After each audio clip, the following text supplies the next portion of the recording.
In the pantheon of electric bass heroes, there are icons known for jazz fusion, funk, rock, and soul. But one name stands out for taking slap bass from underground funk circles and planting it firmly in mainstream pop music. Mark King, bassist and singer of the British jazz-funk band Level 42.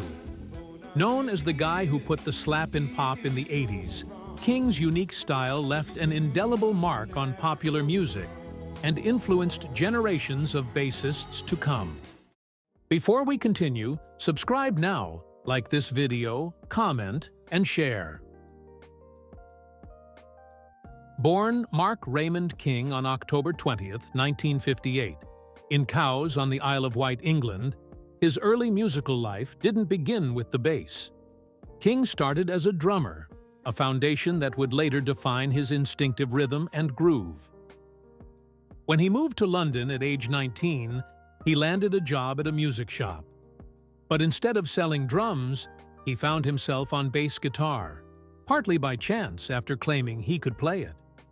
What followed was a lightning-fast transformation from drummer to bassist, carving out a style that would soon become his signature. By the mid-80s, Level 42 had become a major factor in British pop.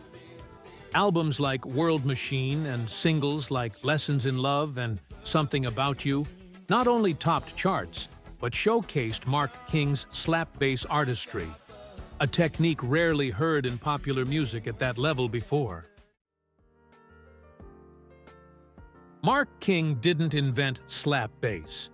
That credit belongs to pioneers like Larry Graham and later jazz fusion players such as Stanley Clarke and Marcus Miller. But King took the technique and supercharged it, pushing it into the realm of pop music where few had dared. His approach was built on what many call machine gun style, continuous 16th note slap grooves driven by a combination of thumb slaps, pops, hammer-ons, and even fretting hand slaps, producing a sound that was both percussive and melodic. This rhythmic intensity helped Level 42's songs stand out in a crowded 80s pop landscape. What makes a charismatic bass line isn't just rhythm, it's how it fits harmonically. King's slap lines didn't merely provide rhythmic flair, they defined the harmonic movement of the song. In tracks like Lessons in Love, his bass provides a harmonic spine that both supports the chords and interacts with melodic elements.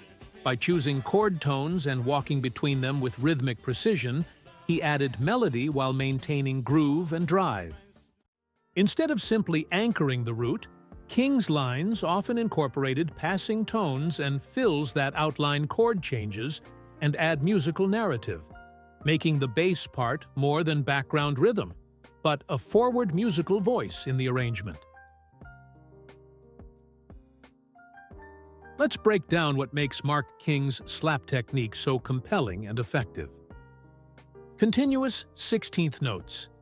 King's signature lines often consist of a stream of 16th notes, creating a relentless rhythmic flow that nearly mimics an entire percussion section's energy coming from a single instrument. Thumb slaps and pops. By combining thumb slaps on the lower strings with pops on the higher ones, he creates a conversation between bass and rhythm that feels like both bass and drums simultaneously. Hammer-ons and left hand. Articulation.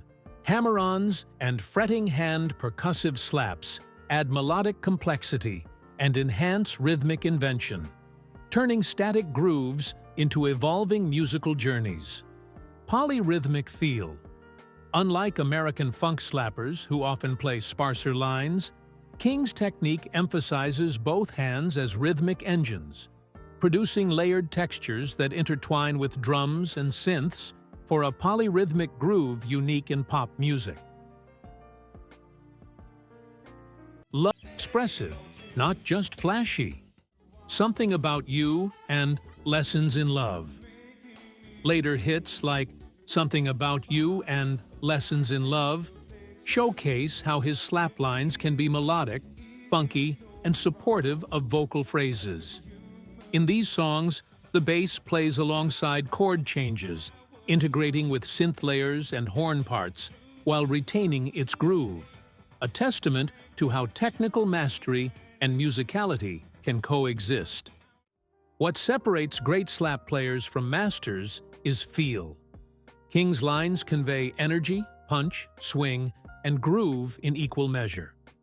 The sensation of his playing, especially in fast runs, feels almost like a rhythmic engine, anchoring the music while simultaneously pushing it forward.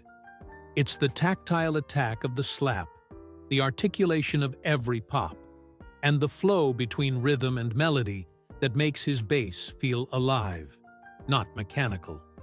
Few bassists can sing while executing demanding slap lines, yet Mark King became known for this dual capability. His ability to perform intricate bass parts live, while also delivering vocals and engaging stage presence, set him apart from many peers and solidified his reputation as not just a bassist, but a performing musician.